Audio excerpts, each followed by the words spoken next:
In a world where entertainment is viewed as mindless diversion, only good for momentary distraction, you are about to enter a new world, and you will never view entertainment in the same way again. This is Popcorn Theology. Welcome, movie lovers and theology nerds, to Popcorn Theology, where we examine films for where they align with the greatest story and our greatest storyteller, discussing what to receive, reject, and redeem for common ground, fruitful conversation, and mindful movie consumption. I am Maddie. And I am Eric. And today we are going to be looking at a new favorite series of mine, Amazon's Fallout. This is created by showrunners Graham Wagner and Geneva Robertson Dorwit. And it's starring Ella Purnell, Aaron Moten, Walter Goggins, Moises Arias, Francis Turner, and Kyle MacLachlan. Okie dokie. And so 200 years after a nuclear fallout, Lucy McLean is the model vault dweller, enjoying her life, and she's anticipating her upcoming marriage and the eventual reclamation day of when the vault dwellers are able to go back to the surface. But after raiders from the surface infiltrate the vault and kill a bunch of people and capture her father, Hank, she must go to the surface to try and rescue him. Along the way, she meets many factions vying to bring order to the wasteland, and a very interesting mercenary ghoul with a past that connects to how the fallout all began. So the wasteland challenges all of Lucy's beliefs and exposes many lies that she was brought up with. So will the goodness of Lucy and living by the golden rule change the wasteland? Or will Lucy be conformed to the image of the wasteland? It's a good last line for that. So let's just jump right into then our spoiler-free thoughts on the popcorn side. So Eric, what did you think? You think good, bad, great, although we say fresh or not fresh? Yeah, stale, fresh, or buttered and salted. So I'm going with fresh-ish. Okay. I enjoyed it. It's very enjoyable. Even though they are using the mystery box approach to storytelling, which can get really, really annoying, and I think will detract in subsequent rewatches. Just the constant being strung along with certain the mystery boxes. But overall, I thought it was pretty good. There are some plot lines that are not too interesting, in my opinion. I think it's because of the mystery box storytelling. But overall, liked it. I'll check out season 3 for sure. And since I've never played any of the games, I can't speak to any of the lore changes. But I have heard from other sources that it has changed around some of that. So some people aren't happy. Gotcha. Interesting, because both my brothers-in-law played it. They said, I was talking to one of them, and he actually really enjoys the show. And he said that he liked it because it expanded on the world. Okay. That it was really good world building. It's like what the Rings of Power people did. No, we're not going to talk about that. We're just taking the original creator stuff and improving it and expanding it. Yeah. Although I think it's a little different with a video game, because there's not exactly a story sometimes with the video. Sometimes there is, certain video games I know have that built-in story aspect, but some of them don't. It's more it's just a cool world and you go on these missions. I can't remember what kind, honestly, of video. I'm not a video game player. I'm just not. So I don't know what I'm talking about, but I love the show. So, and I know people who played the game who enjoyed the show. So for me, obviously, since I'm raving about it, I think it's buttered and salted. It's the first TV show in a while that I've kind of become obsessed with. I remember I was a huge Doctor Who fan in the beginning, many, many years ago. And that was kind of what I was obsessed with. And then when Stranger Things came out, at least the first 2 seasons of that, I was wow, this is really fun. It's really different. And I guess that's what I'm looking for in TV shows. It's just that it seems like a lot of them are the same to me. Not that they're not good. I watch many different types of TV shows, but I like something that's a little out of the box. And I thought this was very out of the box, and I thought it was very immersive, and it's kind of zany. And I love the soundtrack for this show. I'm a big fan of music, so I love lots of different types of genres of music. And I just kind of, like, for me at least, this show for, like, 50s music is kind of what Supernatural was doing for classic rock. Oh, yeah. And I kind of hope that for, like, these younger generations that might not listen to that type of music, because I feel like a lot of people, when they watch Supernatural, they got an introduction to classic rock, and it's like, oh yeah, well, you guys should have been listening to this before, obviously, but you know now, you know, it's like, this is cool music. And I kind of feel the same way about 50s music. It's kind of overlooked. It was different, but it's just, it's really cool that they really incorporate the music into the storytelling, I think. And as for, I kind of agree with you about the mystery box thing, although, like, I don't think, for me, I didn't notice it as much until, like, I saw your notes about it and you brought it up, because I was like, yeah, I guess they are kind of doing that, but I guess I'm not as in, I didn't feel like I was strong. I feel like I'm invested enough and I'm curious enough, at least for now. Now, maybe if this gets strung out, you know, even more, and that there's always, like, another, like, oh no, but it's really this person, and it's like, this is actually, then I might get bored of it. But so far, I'm enjoying the storytelling and the pacing of it so far. So, but I can see how it could get out of hand. So, all right. Well, why don't we go ahead and talk about our theology ratings then? Diluted, carbonated, or your cup runneth over. Eric, what do you think? So I'm going with carbonated. This is not a deep show, but it's got some deeper themes to dive into. Some that you can actually swim as deep as you want, right? Some you can just take it, you know, surface level. You know, the whole idea of, like, I mean, this is from the show, but I'm thinking about this is like God, theology, and God's so vast and so broad that a toddler can just walk in and play in the water, but then it's deep enough for the deepest theologian to swim in an ocean. And so I think that's what it does with some of the themes that it tries to do. I don't think it's as clever as it thinks it is with some of its, with I think what it might try and be saying in certain areas, but it's also a fun enough show, and it knows it's supposed to be a fun show, that it doesn't really try to beat you over the head with any actual themes. Even when they are trying to be clever about, ooh, capitalism bad, ain't right? Ha ha ha. Yeah. I kind of agree. So, it again, I actually, although kind of almost in the opposite way, I almost feel like at first glance it seems overly simple. And it's actually, it could, like you said, you can take it at face value. You can also jump in, dive in, and really dig into some of these things. So I really like that analogy, because that's kind of what I feel like it. Like, it seems like the more I watch, the more complex it seems. And there are certain things that they're doing with certain characters that, like, in season 1, I was like, like, I think I know what they're going to do with this character. And then in season 2, it actually flipped my expectations on their head. And I'm like, and I was happy about that, because I wasn't exactly sure about it, where they were going to go with it from season 1. So I think there's definitely, we got some interesting things to talk about, definitely in our notes.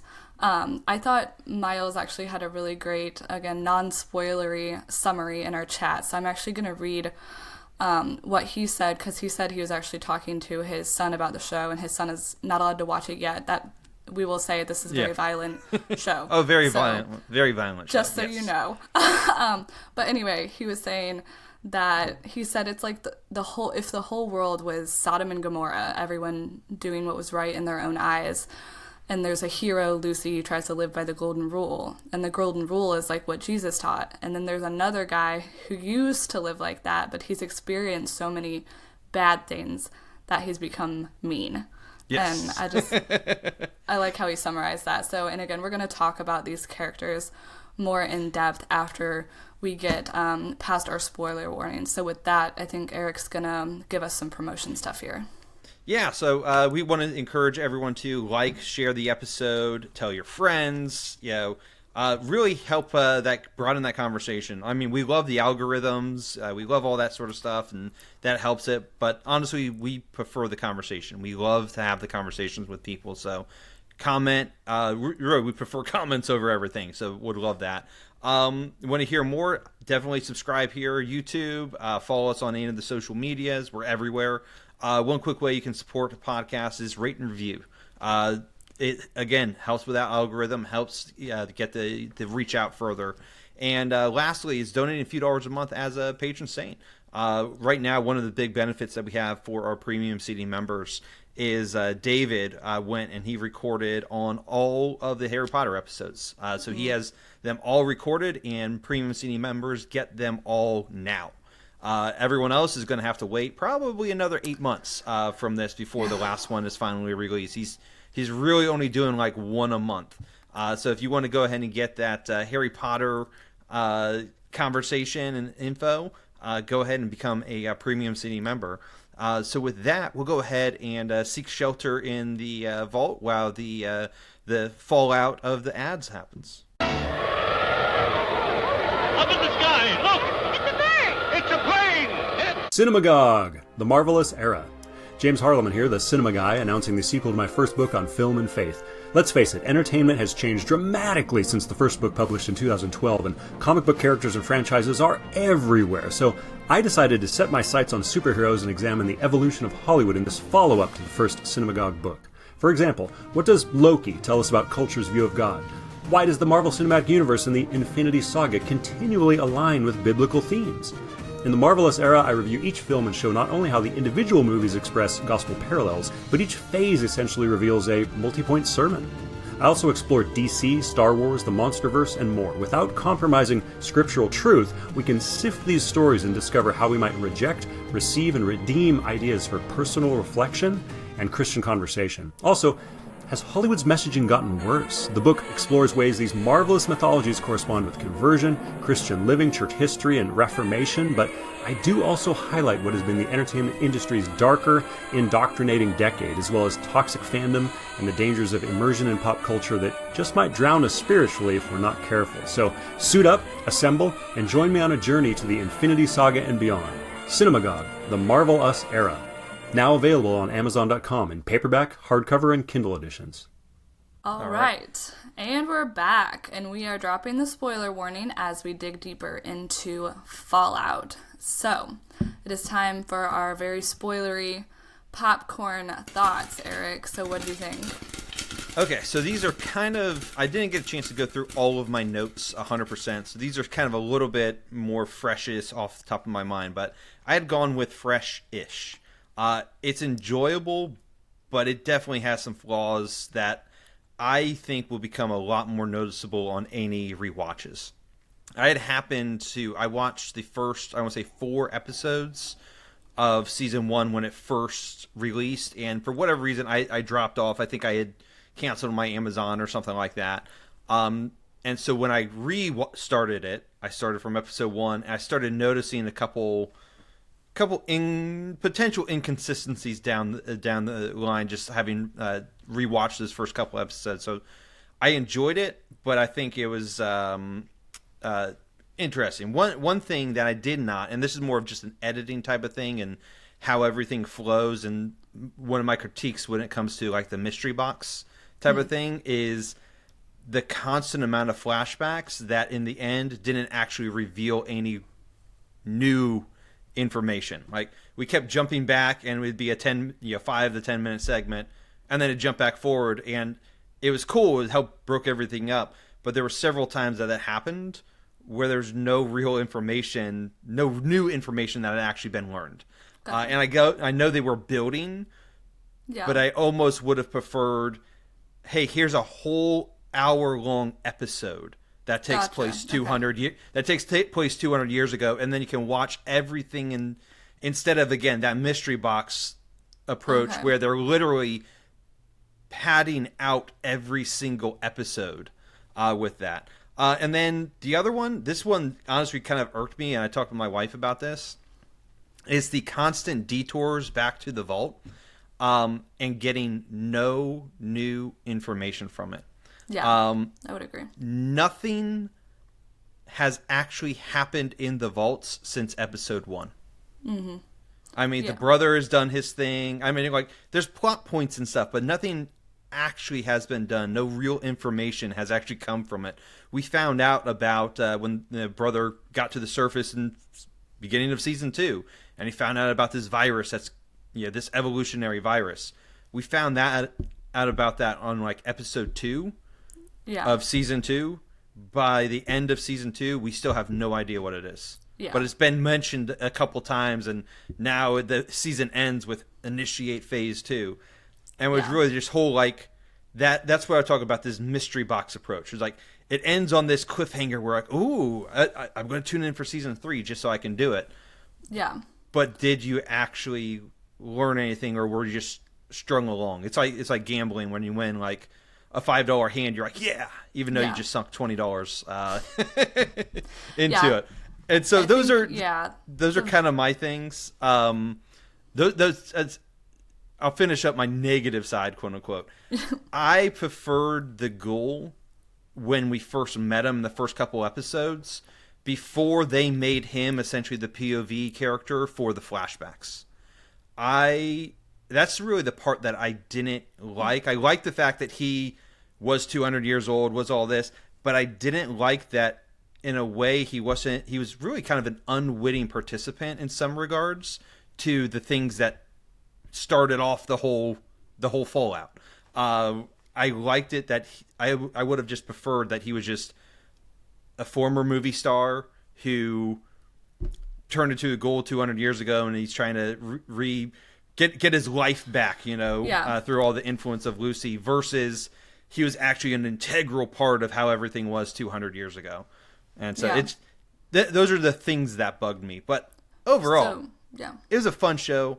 I liked the show. It didn't take anything seriously, which helped with all of those things I just criticized. Because if it was trying to be overly serious, if this wasn't an action comedy, I'll put it in that way. If this was a serious drama, I probably would be fed up with the show and be like, you guys aren't as clever, aren't as cool as you think you are. But because it's light, because it's hyper violent, because it's just overall fun, it's like playing a video game. Yeah.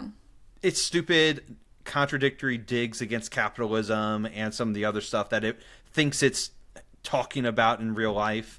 I'm willing to pass some of that, set some of that stuff to a side. But how about you, Maddie? How were some of your thoughts? Yeah, no, I agree with you with some of those things.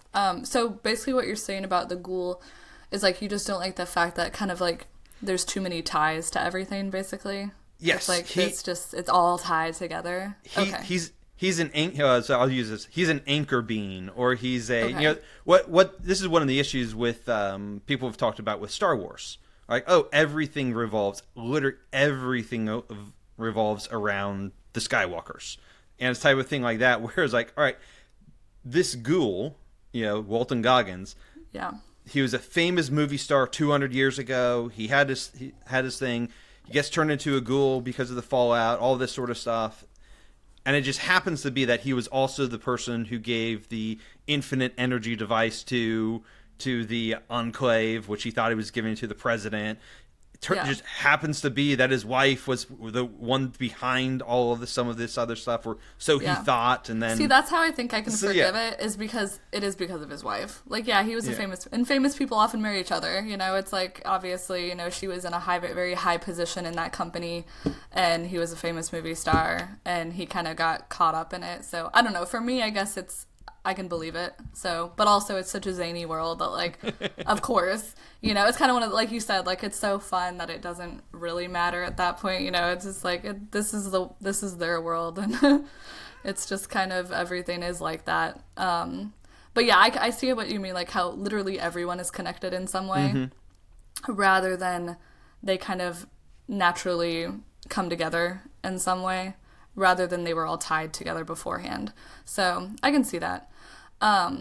So I thought it was buttered and salted. Obviously, I just think the whole concept is just unique.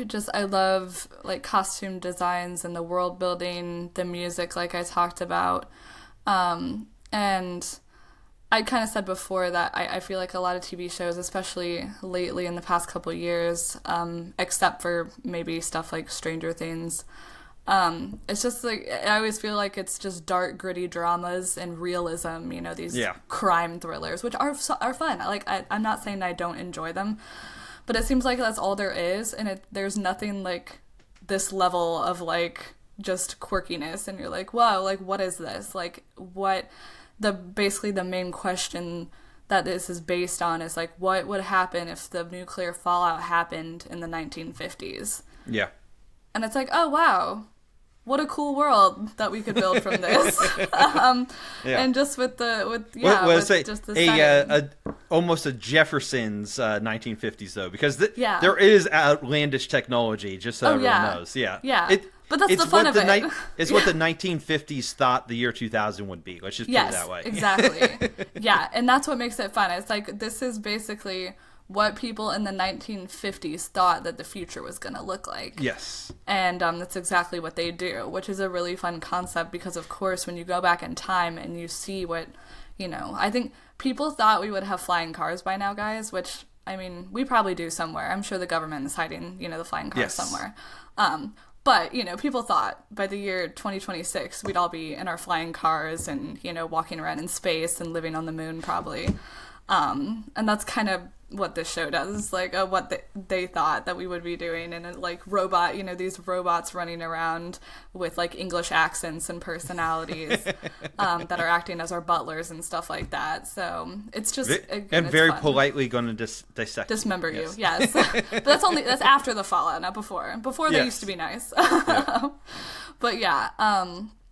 I also just really enjoying Walter Goggins in this show. I think he really is... Walton Goggins. Is it Walton? Walton, yep. Really? Not Walter. It's Walton Goggins. I must have put it in wrong. I must be saying it wrong this whole time. Forgive me. Yes, because he's so good.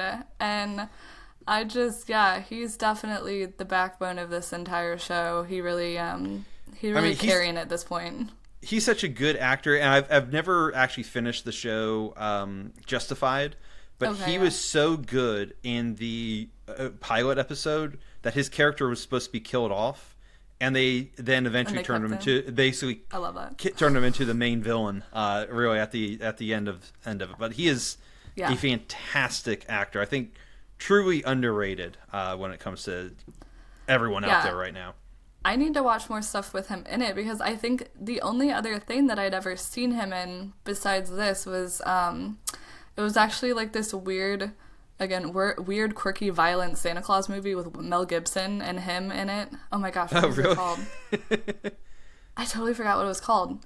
It was really weird though, because like Mel Gibson was like Santa Claus, but he's like this like jaded Santa Claus, and he has to like join the American military and help their military operation. It was so weird. It's but anyway, he's Fat Man. The movie's Batman, called yes, Fat Man. thank you. Yes. Yeah. And and Walter Goggins was the antagonist. Who was put on the naughty list again that one time, and he never forgave me.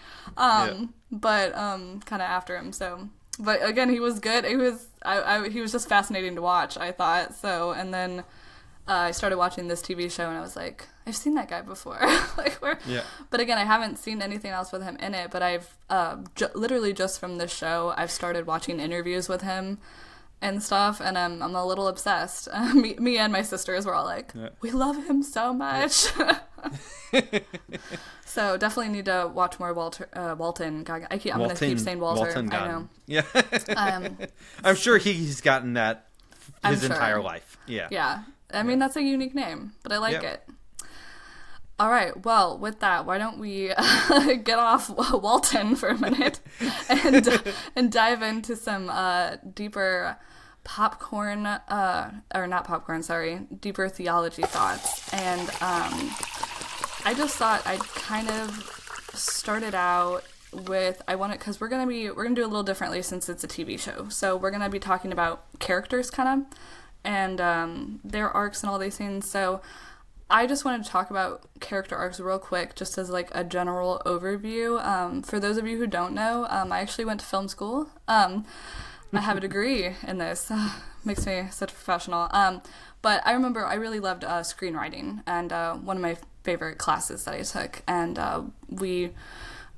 because just that's like the backbone of everything, right? Is the writing and developing your characters. And so one thing that I think will really help you guys when you're watching media and you're looking for ways to dissect, to receive, reject, and redeem stuff, is to know how character arcs work, and that there are different types of character arc. I think a lot of people don't realize that there are different arcs out there. Most of the time, the number one, so there's 3 of them, usually, 3 main ones. There are offshoots from there, but we're going to stick to general overview right here, is the positive arc, the hero's arc. That's the one we're most used to. That's your traditional hero's journey arc, a person who starts out neutral or evil and moves to morally positive, or a hero. Got Luke Skywalker, Schindler from Schindler's List, Harry Potter, Indiana Jones, all your traditional heroes. Then you have your negative arc, which is, or also called a fall arc, and this is kind of your villain's origin story, your villain's journey, a person who starts out neutral or good and then moves to morally negative. So like Michael Corleone from The Godfather, Walter White from Breaking Bad, Anakin Skywalker, although I could argue about Anakin Skywalker's arc a little bit. And then we have the third option is the flat arc, and this is an arc that doesn't really change at all. This person doesn't change, they invoke change around them. And so they start out either as a good influence or a corrupting influence. So a flat arc could be good or bad in a sense. So you've got like Paddington, Leia Organa, Captain America, Superman, Atticus Finch. These are like the morally resolute characters that don't need development necessarily, or they're corrupting influences that corrupt everyone around them. But anyway, so just so you have in mind different arcs when you're watching, and with that we're going to dive into Lucy. And what were your thoughts on Lucy, Eric? Okie dokie. So Lucy is the that is her personality, is okie dokie. Okie dokie. Okie dokie. And I love it. It is great. She truly embodies trying to live by the golden rule. Like that is what she believes, that's what she was brought up in, and that's what she goes out into the wasteland fully expecting to be able to convince the world of the golden rule. And one of the questions that is then asked, and kind of implicitly asked basically throughout the entire show, is that even possible in the wasteland? Like, we kind of understand what that looks like. Yeah, in the vault, of course you live by the golden rule. Everyone's the same. Everyone believes in the golden rule. Everyone accepts that.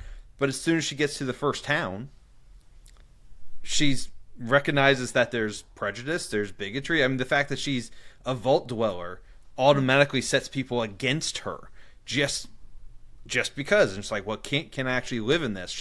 Many attempts that she tries later on in the show, when they're walking across that bridge and the cannibals are there, and she's walking with Maximus, and she just has her hands up, and she's just trying to be a nice person. She's trying to, she doesn't want to lie that they don't have a gun. He's like, don't tell them, just don't. And he has to kill them, and she's just upset. And she's like, "What is wrong with this world? Like, what is wrong with this? Like, why is this golden rule not working?" And I think some of that comes from a naivety of what the golden rule is meant to be and how it is. So Christ, where we get our example from the golden rule from, and where the entire West gets its example from, people will be like, "Well, Confucius taught this, and so-and-so taught this." And it's like, well, yeah, but they didn't influence the West. We only discovered what Confucius wrote probably like 400 years ago. Our entire concept of the golden rule is explicitly Christian concept of the golden rule. And Christ wasn't naive. He even tells his servants, "I'm sending you out among wolves." He gives them the golden rule, and he tells them, "I'm sending you out among wolves." So the golden rule is not meant to be a naive thing at all. It is a teaching of Christ. It's a very teaching of Christ. But is it sufficient for impolite society? I would say yes. I would say absolutely is sufficient, because it's not what the world does to you at the end of the day. It's what you're giving back. So if you're living by the golden rule, and like she tells the Ghoul later on, it's like, I'll come back for you. Like she shoots him, gets him paralyzed. He's paralyzed, and she's like, I'll come back for you because that's what I would want. And so that's how it is. Like, you don't have to. You still do triage, right? You still do this triage of the hierarchy of who's most in danger, who's most in need. Yeah. And that was the perfect example of how do you apply the golden rule. Is, well, do unto others as you would have them do unto you. So she saves this woman's life. The Ghoul is not going to die. Like, it's literally impossible for them to die. And so she she uses the medicine and says, I will be back for you. Ends up getting detoured, stuff, but whatever. That is what it is. But she had the intention of coming back. And I think throughout most of the season, I think Lucy embodies that, lives by that, and in a lot of ways lives up to that standard, even though she there's at one point you can tell she is determined to live by the golden rule. She's like, no, I'm not going to kill people. I'm not going to do this. I'm not going to do that.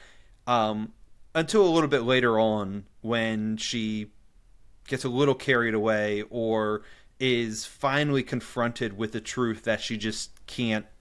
She doesn't know how to finally answer. And so the question is, Lucy is meant to be this good person. Mm-hmm.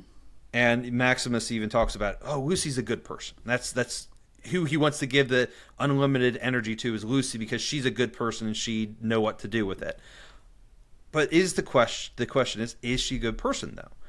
And at the end, she ends up lobotomizing her dad, which is exactly what he was doing to other people. And so you could be like, oh, well, that's doing to others if you have done to yourself. So, she gives him what he was doing to others. But then she also does it at the worst possible time right before the Legion arrives, which she saw what her dad can do and how her dad can pacify the Legion. But she lobotomizes them, even though she believes lobotomizing people is wrong. So I have to disagree with you there, because he technically lobotomized himself. He did it himself, so I must have missed that part then. Yeah, so he ends up pressing the button. Oh, okay. Because he doesn't want her to find out whatever he sent those people into the desert for. So he said he was sending people, and then she was like, wait, what did you do? What did you do? Tell me what you did. Yeah. And then he presses the button. So technically, he lobotomized himself. Okay. So I will give her that. Yeah. Because it could have, I don't know. Again, I guess we'll never know what she would have done. Like, was it all a bluff to just try to get him to confess, or would she have done it? Who knows? But it's interesting either way. Yeah. But that one's like a technical thing where it's like, he did it himself. Yeah, so she did put it on his neck, right? Yes. Yeah. Yeah. And he just used the opportunity in order to cloak his mission. Yeah, exactly. Well, anyway, no, thanks for that correction. I must have missed that particular aspect of it. But then there's the question around, well, how does the golden rule apply to the concept of justice? Mm-hmm. Because honestly, lobotomizing someone is not justice after what Hank has done. All the people that he has killed, all the people he's experimented on, all the people he himself has lobotomized.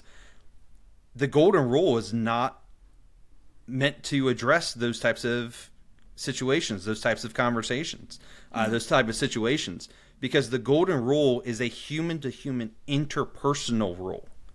It is not in the realm of justice at all.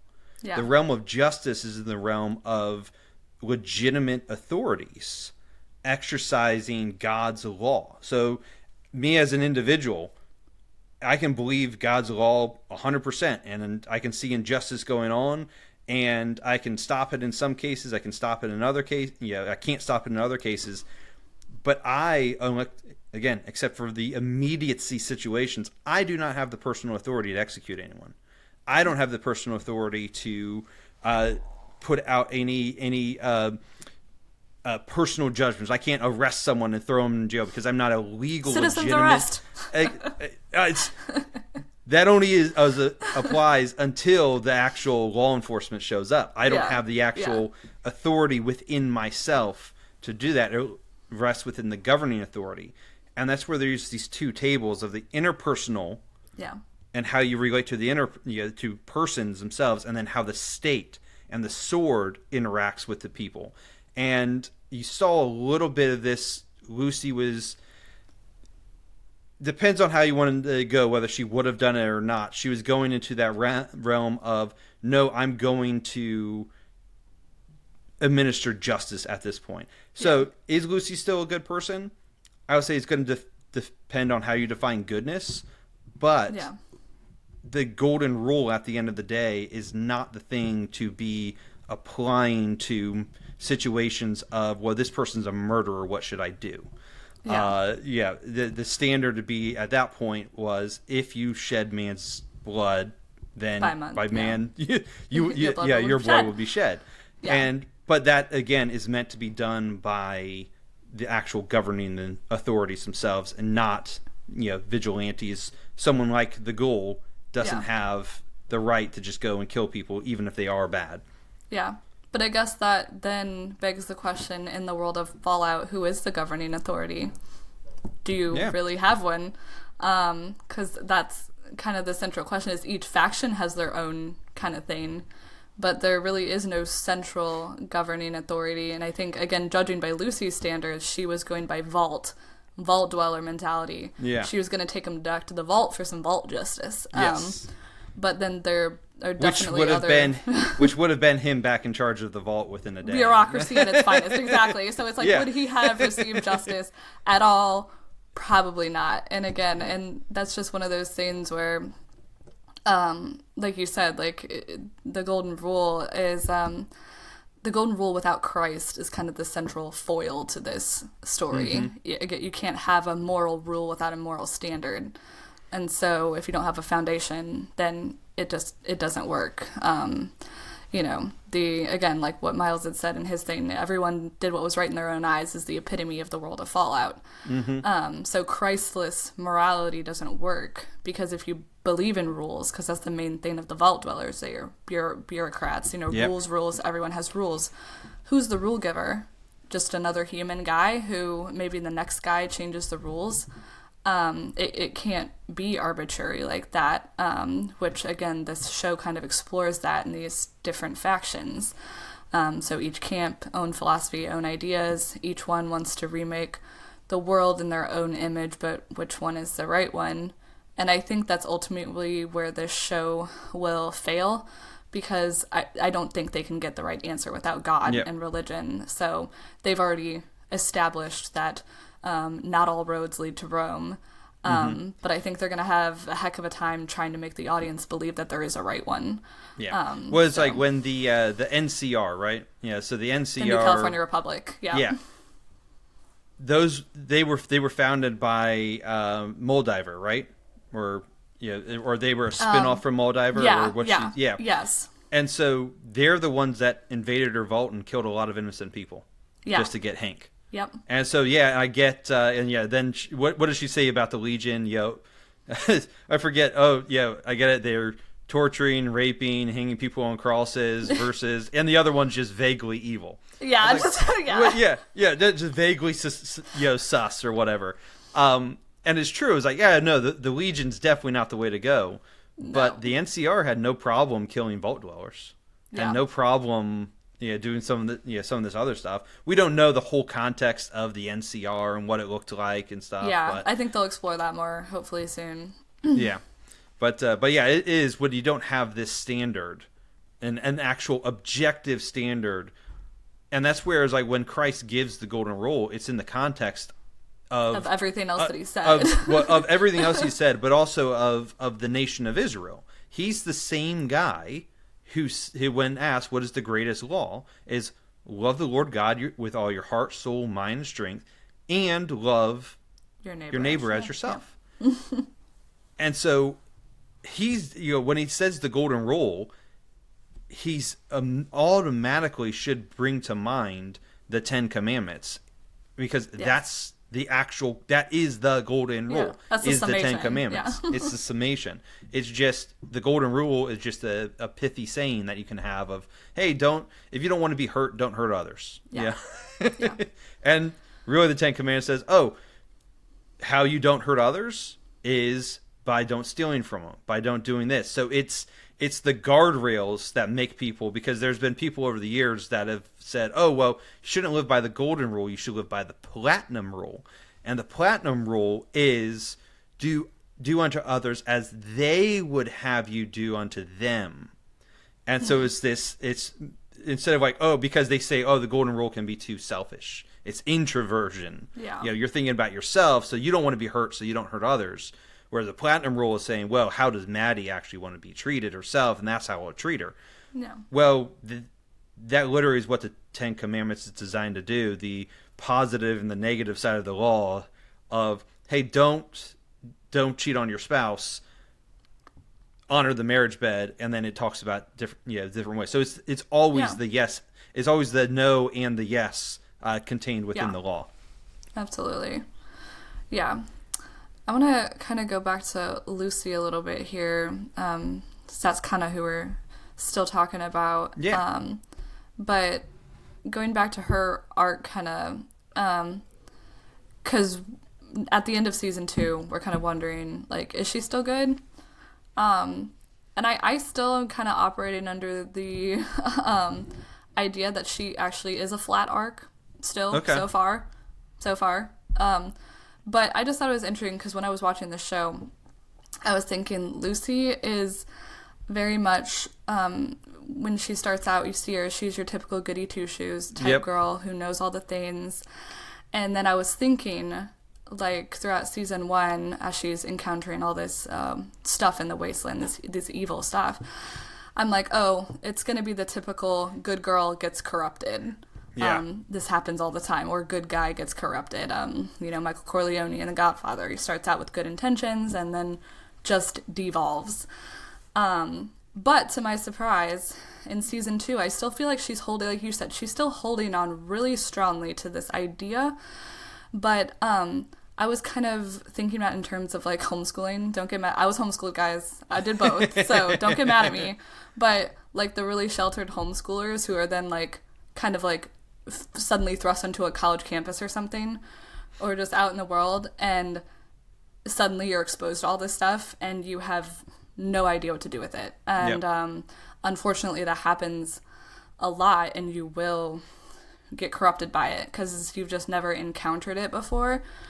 But again, it's kind of like I feel like Lucy's developed this wise as serpents yet innocent as doves type attitude, because she's not stupid, but she is holding on really strongly to her morals still, which is really great to see. So she's not hopeless just yet. She's not given into the corruption of the world, even though she's just come to realize that it is there, though. And so I think that's the thing, is like that innocence, like she's lost her innocence in a sense, but it's made her wiser. So you can see that she is repentant of. So after she gets inadvertently hooked on drugs. Yes, I was just about to say. Yeah. And now they were very clever in how they did it. They made it that the shopkeeper had actually already been murdered beforehand. So when she accidentally kills that guy, because she didn't mean to kill him, it was a accidental shot. She was killing a murderer, so they kind of were able to kind of wash away a little bit of the sin away from that. It's like, separate it, But she immediately then takes the antidote to the drugs or whatever it is that makes her just vomit on the spot. Yeah, everywhere. I was like, oh man, it expelled from her system. Exactly. And so it's like it does show she's willing to recognize when she is doing wrong and remedy it and correct it. Mm-hmm. And that's really that's really admirable, right? At the end of the day, whereas again, I think it's one of the things where I've been talking a lot more about, like, instead of Jesus juking everything, and this is how Lucy's like Jesus Christ. Is more of like, no, and this is how Lucy represents us. Yeah, Us Christians. Yeah. And she's on a path, and she's on that path of sanctification of she's been taught the right way to go. She has seen the moral feelings of the people who taught her that way, yet she's still holding on to the way.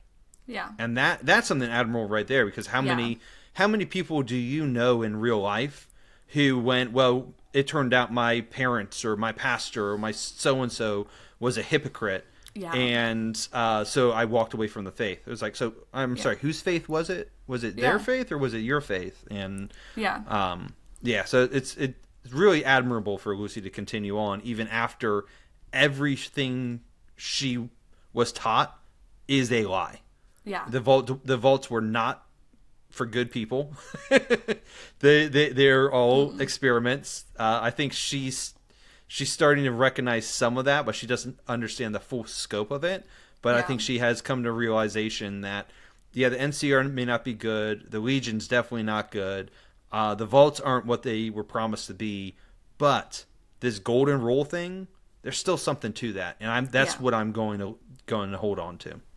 Yeah, I think that's a great, analogy of it. And unfortunately, we see that a lot in our world today of pastors that we, knew and respected. And unfortunately, we're all sinners. And, but again, like, is that going to make you turn from the faith, or is it going to make you even turn more to God? And I think that's what Lucy is seeing, is that even though the world is evil, and even though she's been lied to, this is still better than that. I see this and I still reject it. I see that and I reject it. But this, like you said, is something worth holding on to, worth preserving, worth fighting for, even if I'm the only one. Yeah. And speaking of another disillusioned character, or someone who's in fear of being disillusioned, is Maximus. And so Maximus the Knight. So he's an orphan boy trying to find a family. And because the first people he sees after his town is nuked is the knights, he becomes infatuated with the knights and wants to become a knight because he believes in what the knights proclaim. And it's only afterwards when he's starting to recognize that what the knights proclaim and what they actually live out and how they live it out are not one and the same. Yes. So you see that with first Titus, Knight Titus. It's like it's really cool being he's being a squire with the knight, and then Knight Titus just gets bored and he abandons his mission just so he can go hunt, and then is a coward and gets killed. And Maximus makes the mercenary decision of, I'm going to let you die in this suit because you don't deserve it. Because you're no knight. Buddy of mine, we covered the Green Knight, which has not been released yet. But there's one line that just strikes at the heart. After Sir Gawain has failed again, the person he failed with just turns to him and says, "You're no knight." And it's very similar to this. Is Maximus is becoming disillusioned. He puts on the armor. He's got, I'm going to be the knight that everyone is. He comes in contact with Lucy, and again, what you were just saying, if Lucy's this flat arc where she's inspiring people around her as being this good person, he's one of the first people that goes like, no, she's a good person. Like the first time he sees her, she is trying to talk the ghoul down. She's trying to protect this guy. This random person that she doesn't know, and that inspires him to be, okay, I'm going to be the knight, and I'm going to live by this standard, and I'm going to be a good person, but also help good people more. Yeah. Now, the rest of his arc, how he goes about some of the other stuff, he does start an insurrection that does lead to the death of a lot of people. So he's not a wholly innocent character, but we'll see where his arc ends up going. Definitely, he showed in that battle against the Death Claws that's what the knights were always supposed to be. Yes. They weren't supposed to be this insular group that it basically is just as bad. I mean, they're the ones that kill Moldaver and all of that at the end of season 1, and that's what brings him renown. Yeah, exactly. They're just another faction, but Maximus at the end of season 2 shows no, this is what we always should have been. Yeah, and I think that's the thing is like he's realizing that the suit isn't what makes you a knight. And again, the knights aren't all they cracked out to be because they're gathering all this technology, right? Hoarding it. They're not sharing it with anybody. They have technology that could make people's lives so much better in the wasteland, and instead of sharing it with everyone, they're hoarding it for themselves and they're using it for a power move. And he recognizes this and it's like, you know what, we shouldn't have this type of power. Like this, again, we're abusing it. We shouldn't have this. And I kind of liked in the first season, it was all about getting into the suit for him. Like if I could just get into the suit, I will become this good knight. I will become this good person. And then in that same season, realizing as he gets into the suit, he actually makes some pretty terrible decisions while in the suit, and he's actually not that great of not as great as a person as he thought he was, until he meets Lucy, and then again realizes that there is still some hope. And then kind of in this season, he abandons the suit for a while, and because he's realizing he's like, it's not the suit. I need to work on myself. This isn't gonna make me a good man. Because that's what he's all about, is being a good man, which is admirable. And he's trying, and I think Lucy has kind of shown him, in a sense, a way that he can achieve this. But then, like you said, towards the end of this season, I loved how the Ghoul brought the suit back. So he brings Maximus a suit, and it's like, yeah, no, you deserve this. Like, now you're going to use it, for something better. And that's when he fights the Death Claws. Yep. And almost dies himself. Like, he is willing to... this is the Jesus juke moment. He's like Jesus. He's willing to sacrifice it all. Again, for that higher good, knowing that, like, hey, no one else is going to protect these people. I'm going to have to do this even if I'm the only one. And that, in turn, inspires other people, because the guy in the shop, even, he was like, he's got no chance, why is he doing this?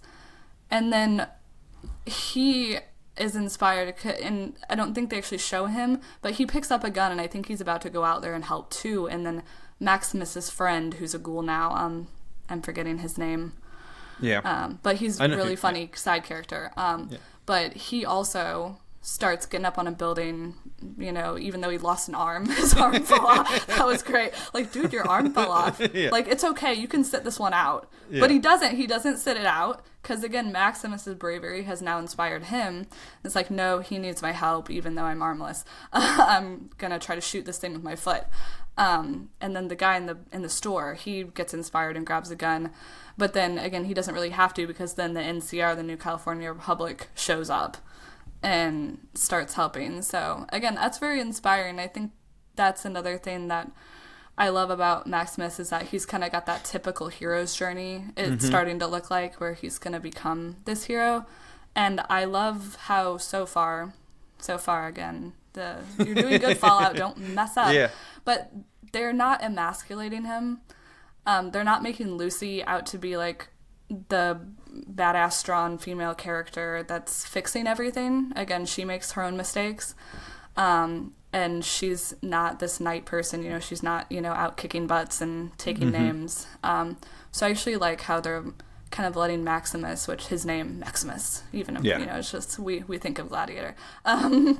But being that, kind of strong male presence, I feel like he kind of came into his own this season. Last season, I was like, yeah, he's okay, but he wasn't my favorite. And in this season, I was like, yes, go Maximus. Keep going. Yep.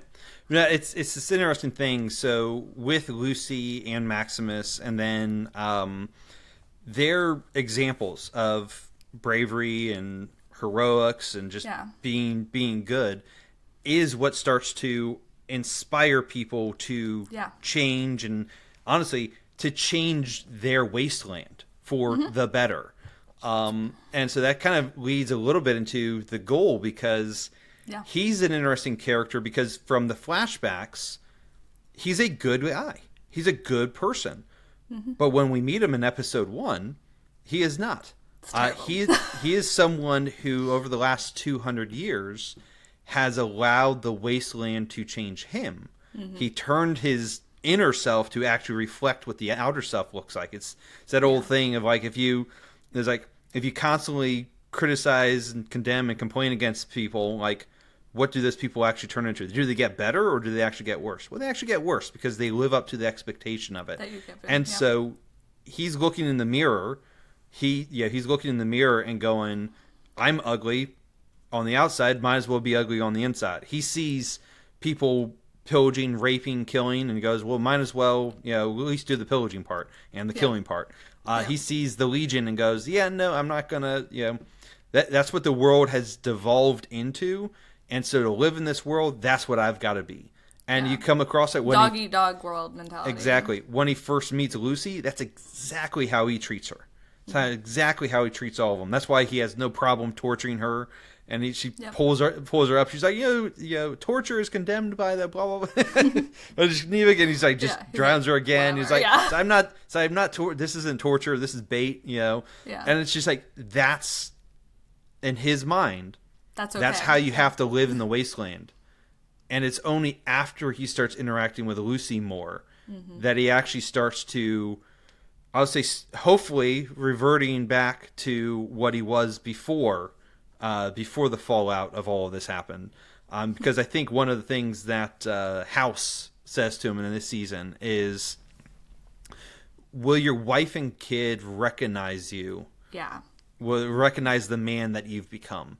And I think that's probably enough for someone who has a good character within them to recognize how far they've fallen and to start to pick themselves back up. Now, again, we're talking from a fallen world standpoint. They literally are going to do probably pick yourself up by your bootstraps type of approach versus being redeemed and sanctification and all of that as Christians we would want to go through. But that's kind of my opening salvo with the Ghoul. Yeah, no, I agree. And his character arc is interesting because, like I said, usually you have your positive, negative, and flat. But with him, I always feel like it's a U-shape arc. Yeah. Because he starts out, again, you've seen flashbacks, and you've seen he was a good person, and then he becomes this terrible. So you think it's a negative arc, and you think he didn't even want one of his fictional characters to kill an unarmed man. Yeah, and that was his Save the Cat moment. If anybody's read that book, Save the Cat, it's a good book about like screenwriting and for how to write stories. And so usually a character has a Save the Cat moment in movies and TV.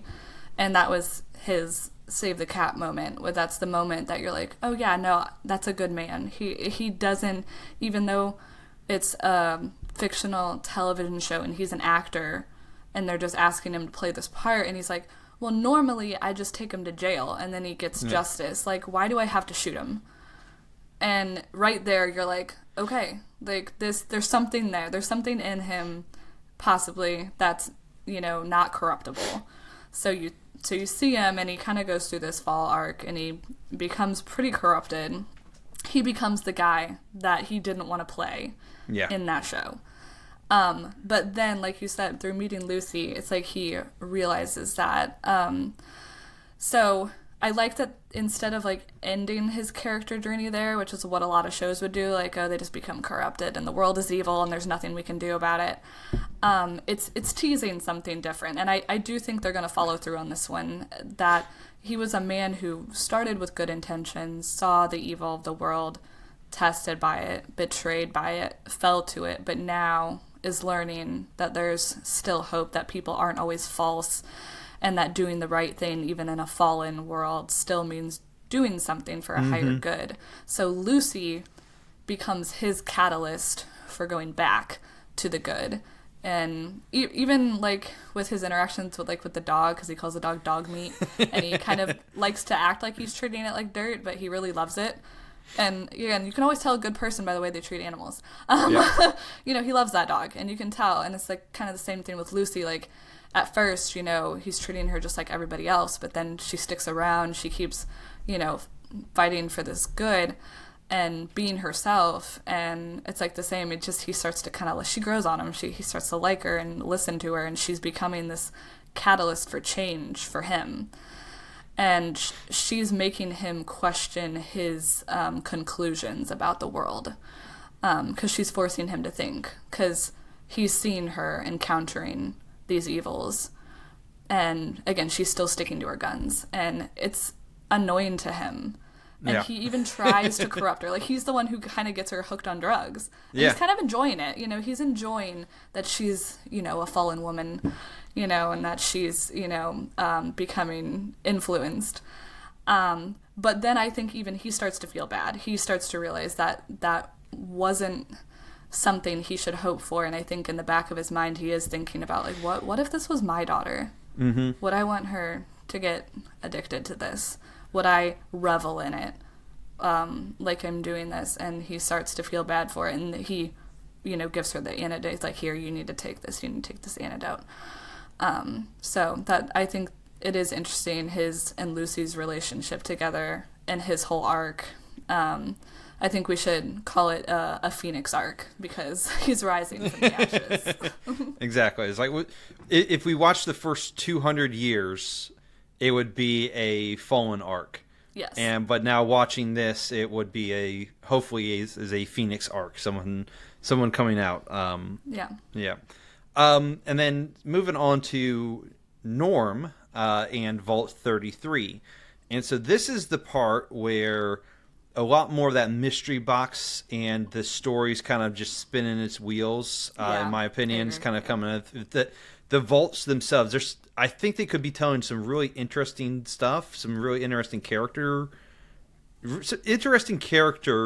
in the vaults, but they're not doing anything with them. Definitely, I'll say I like the character of Norm. Honestly, I think the actor's doing a pretty good job. But he's no longer in the vaults, so exactly. But it's definitely the weakest storyline, and that was the other thing is like he spent the entire season in one building. Yeah.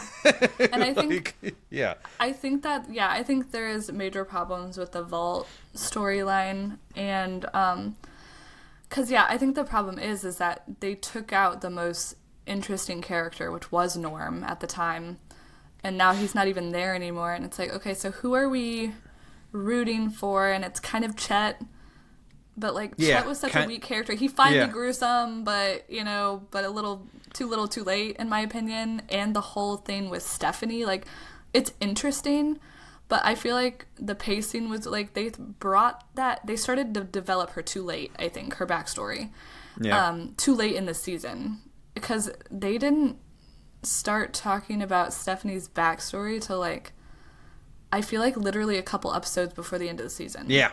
And I'm like, I literally remember thinking, like, why are they suddenly giving us Stephanie's backstory? Like, I don't hate it, but it's like, but why? It's distracting because the season's almost done. Like, we've only got a few more episodes, and it's like, where's this gonna go? It's not going anywhere for now.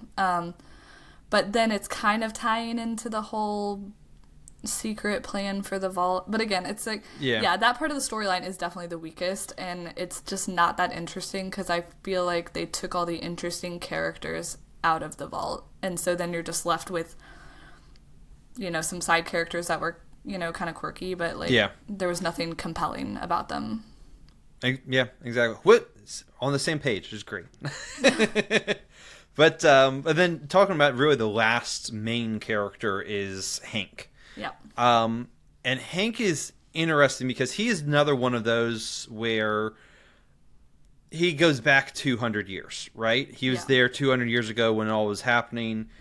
It turns out he wasn't actually a Vault Tech. He's a Vault Tech employee, but was working for the Enclave more than anyone actually realized. So he kind of switched sides at some point. There's something was happening going on where he was definitely more loyal to the Enclave, and he actually understood more was going on than his 200 years ago character made it seem like. He's like, oh, suddenly I've become an important person. He acted like a fool, but he wasn't. But he is not. But not at all. And Hank is one of the ones where he believes that he's obviously doing the necessary things, partly because how far the world has fallen, but also because the experiments aren't done yet. Right? All the experiments haven't run their courses, so he's going to work with the Enclave, he's going to work with Vault-Tec to keep the experiments going until they're done. He does. One of the things that he says to Lucy, it's like, oh, are you letting the good become the enemy of perfect? Perfect become the enemy of good. And he does. He does, because, so, again, we don't know all the details of the NCR and everything, but Shady, what it was, Shady Springs, or what do they call it? Or no, was it Shandy Spring or no? Anyway, I'm watching Buffy right now, and it's the name of the high school there. It's getting my brain. But anyways, we don't know if it was good, bad, whatever. All we know is Maximus is home, and he blows it up, like nukes it.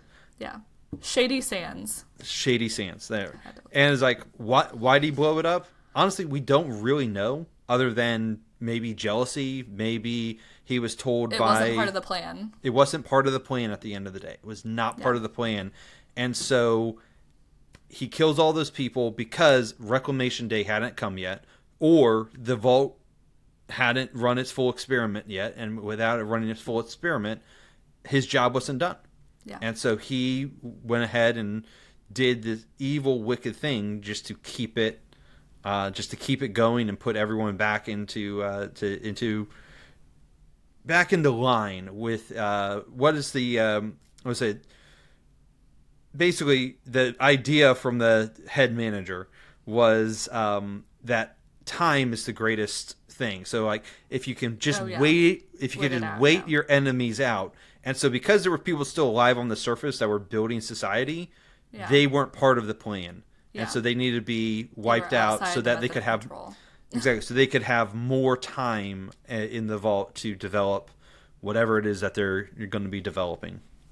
Yeah, I think Hank is a really interesting character because, again, as Christians, we believe in order. We don't believe in chaos. We don't believe in anarchy. So what's wrong with Hank's approach?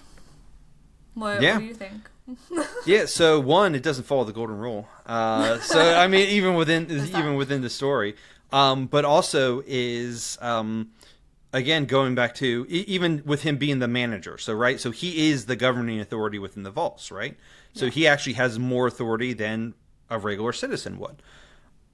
But that authority is always a mediated authority, and it's encapsulated obviously in the Ten Commandments. Like the Ten Commandments aren't just, as we were talking earlier, the golden rule a lot of times is talking about that interpersonal relationship, where the Ten Commandments can be more of a societal, societal thing. It has consequences of potential death penalty. Well, that's what a manager is actually supposed to be enforcing. That's what a king is supposed to be enforcing, is God's divine law and not going beyond it. Yeah. And that's where Hank goes, is really, I mean, Hank, Sauron, some of these other people, they just don't like wasted movement, right? They don't like this wasted movement. They don't like free will at the end of the day. They don't like people being able to make the wrong decision. Yes. And if they just made the decisions for you, your life would be so much better.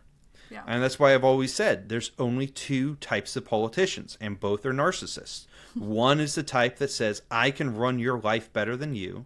And the other one is, I'm the only one competent enough to stop type 1.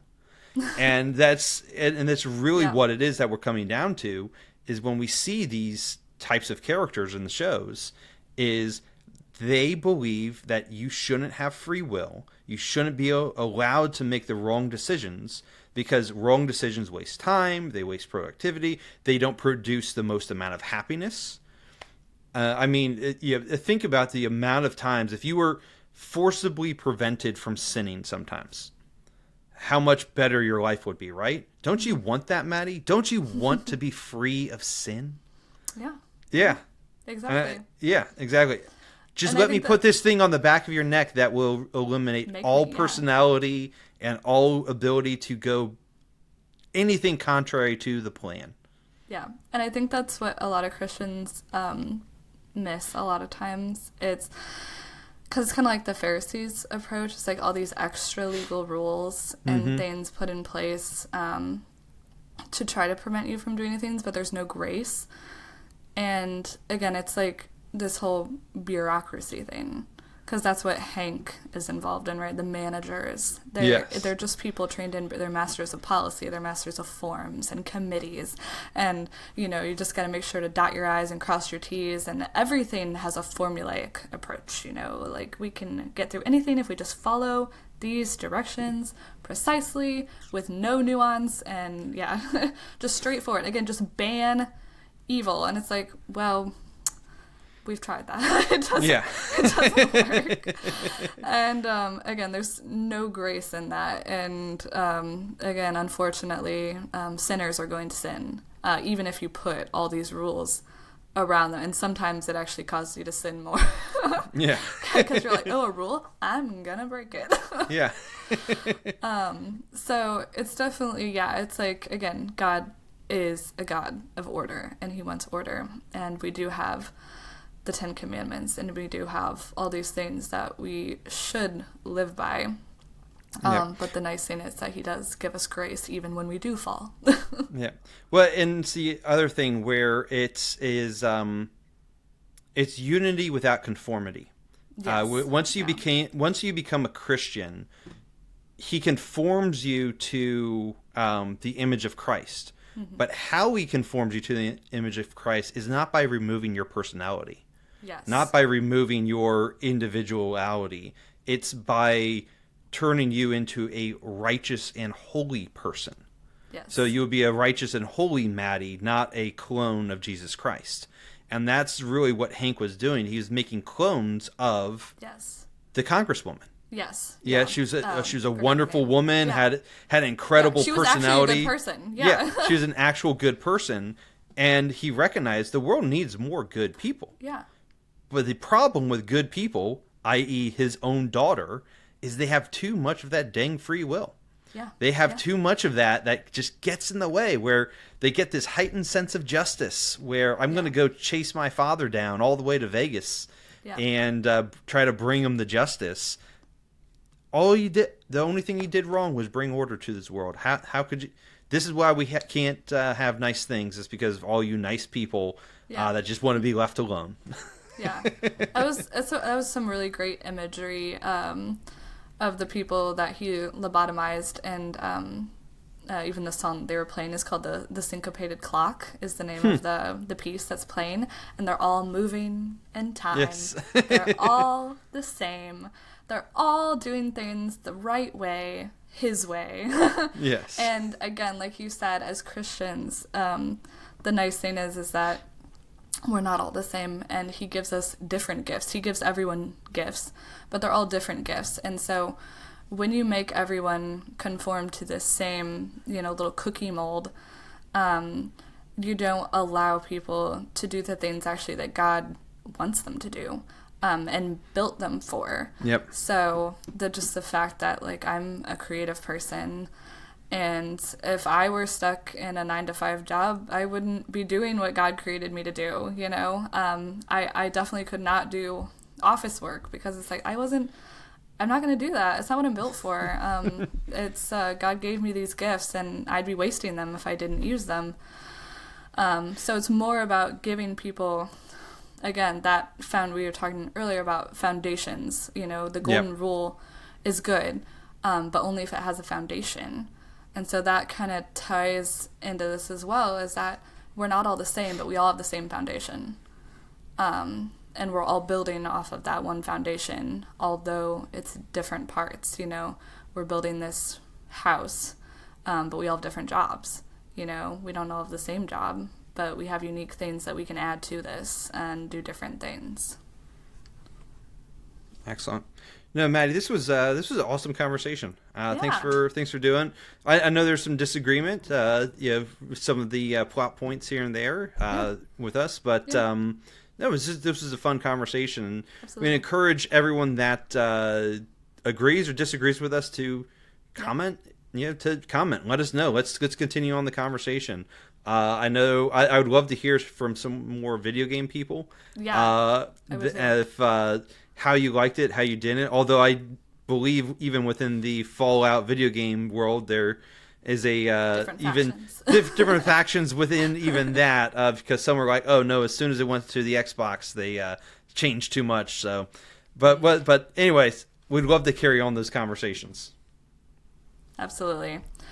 All right. Well, guys, thanks for joining us. And until next time, please keep engaging movies and media from a godly perspective. And remember that you are not a mindless consumer.